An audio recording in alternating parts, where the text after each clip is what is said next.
That's my legacy.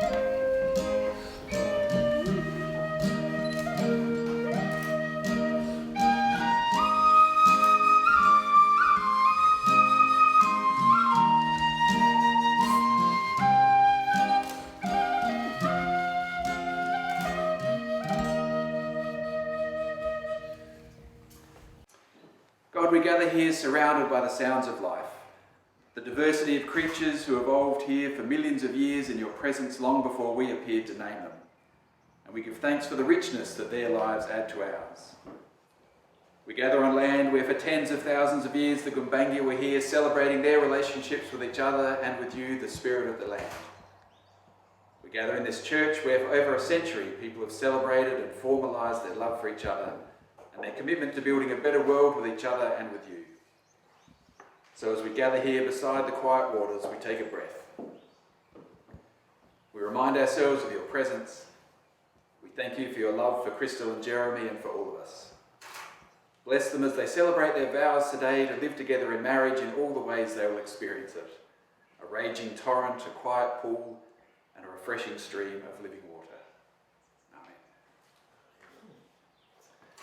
The first reading that Jeremy and Crystal have chosen is one by Kahil Gulbran on love. When you love, you shouldn't say God is in my heart, but rather I am in the heart of God. And think not that you can direct the course of love, for love, if it finds you worthy, will direct your course. To rest at the noon hour and to meditate love's ecstasy. To return home at eventide with gratitude. And then to sleep with a prayer for the beloved in your heart and a song of praise upon your lips.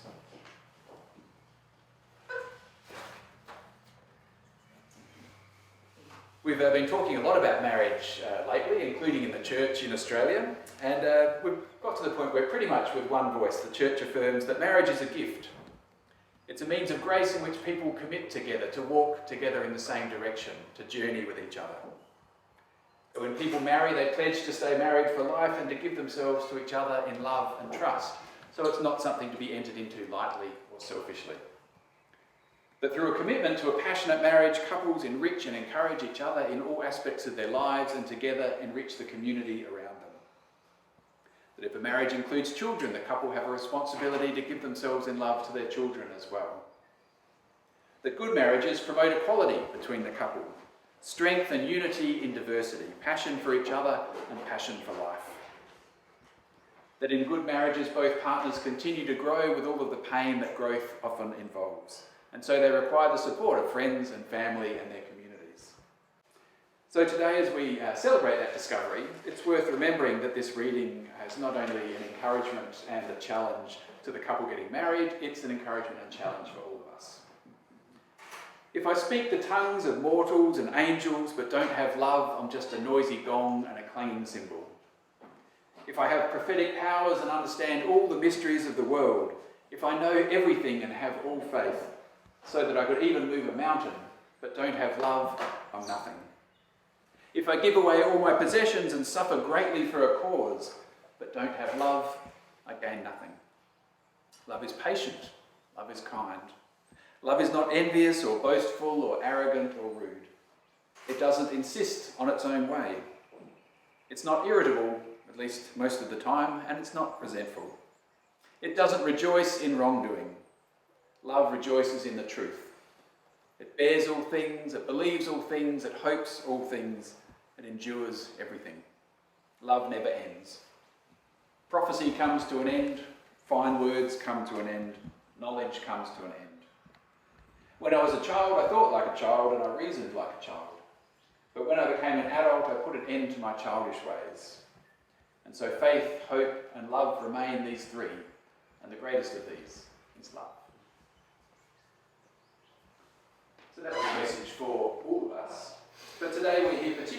celebrate the love of Crystal and Jeremy.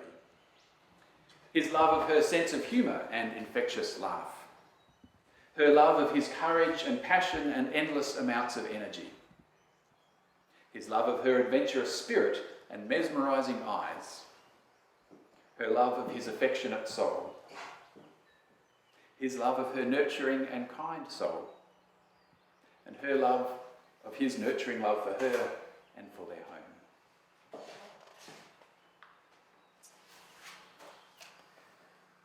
Now, what remains is for us to make sure that Crystal and Jeremy are here of their own free will, and that appears to be the case, and that they're both of sound mind, which also looks reassuring. So I'm going to ask them a couple of questions each, and if they answer yes to these questions, we will continue to be their witnesses as they exchange their vows. So Jeremy, are you here freely with the intent of giving yourself to Crystal to be her husband and live with her in the covenant of marriage? Yes. Will you love her, comfort her, honour and protect her, and be faithful to her for as long as you both shall live? Yes. Crystal, are you here freely with the intention of giving yourself to Jeremy to be his wife and live together in the covenant of marriage? Yeah. Will you love him, comfort him, honour and protect him, and be faithful to him for as long as you both shall live? Yeah. Okay, you all heard that? Right.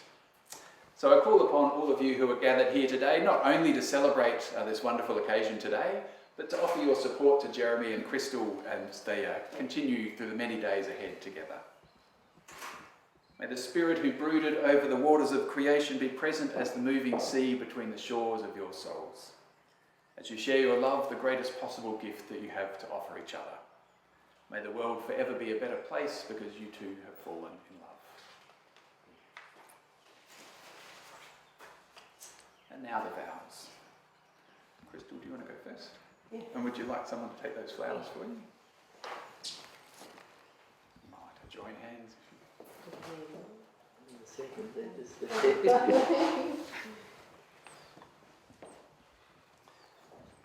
I, Crystal, take you, Jeremy, I, Crystal, take you, Jeremy, to be my lawfully wedded husband, to be my lawfully wedded husband, to have and to hold, to have and to hold, from this day forward, this day forward, for better, for worse, better for worse, for richer, for poorer, for richer, for poorer, in sickness and in health, in sickness and in health, until death do us part. till death do us part.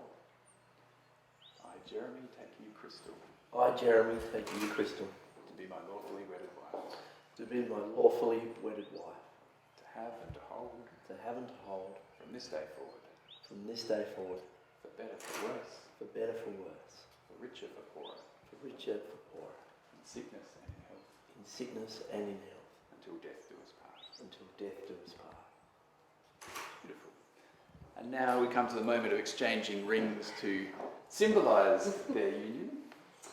Jeremy, do you want to go first? I give you this ring as a symbol of my love for you, I give you this ring as a symbol of my love for you, and a reminder of the vows that we're exchanging today. and a reminder of the vows we're exchanging today.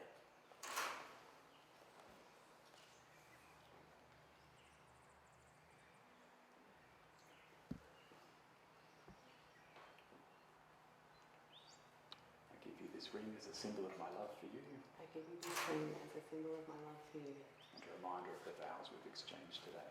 and a reminder of the vows we've exchanged today.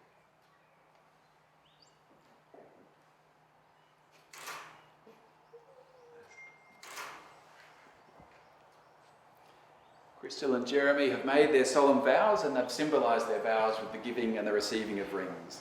So it's my great pleasure to declare in the name of the God who's beyond us, became one with us, and is here within and among us, that they are now husband and wife, the newest newlyweds in New South Wales. And I invite them to celebrate with a kiss and us with applause.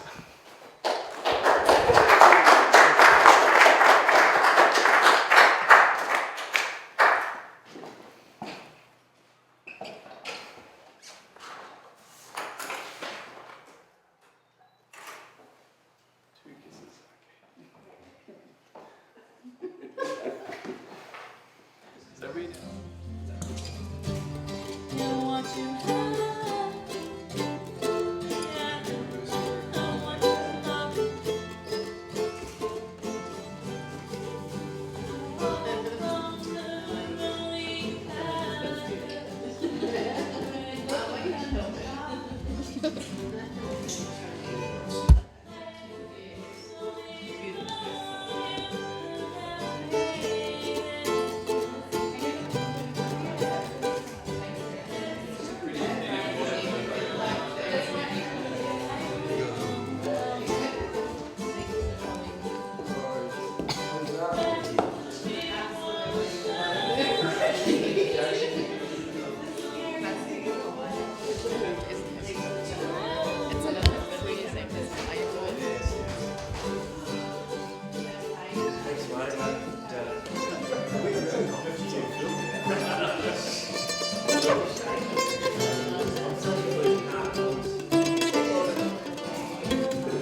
Congratulations again.